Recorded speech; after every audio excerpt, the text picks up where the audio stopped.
আলাইকুম এভরিওয়ান। আমি আবারও নিয়ে আসলাম নিউ একটা ভিডিও। তো আজকে আমি বানাবো আম শক্ত বা আমচুর যেটাই বলে। তো প্রথমে আমি আমগুলা কেটে নিয়ে ভালো করে ধুয়ে নিয়েছি। দেন চুলায় 1 কাপ পানি দিয়ে আর একটু লবণ দিয়ে পরিমাণ মতো আমি আমগুলো সিদ্ধ বসিয়ে দিব। সিদ্ধ হওয়ার পর আমি একটু ভালোভাবে নাড়াচাড়া করে তারপর ছেঁকে নেব একটা ছাঁকনির সাহায্যে। আমগুলো ভালো করে ছেঁকে নিতে হবে, না হলে সুন্দর হবে না। তারপর আমি 2 কাপ চিনি দিয়ে ক্যারামেল তৈরি করব। চিনি যখন দেখব লাল হয়ে গিয়েছে চিনিগুলো, তখন আমি আম ছেড়ে দিব। যেহেতু আমি ঝাল লাভার, তো আমি ঝালের জন্য একটু শুকনো মরিচের গুঁড়ো, 1/2 চামচ বিট লবণ আর সামান্য লবণ দিয়ে বসিয়ে দেব।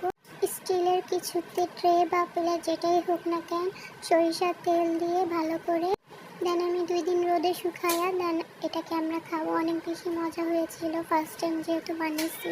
আমার ভিডিওটি যদি ভালো লেগে থাকে তাহলে like and comment and share করবেন। Thank you.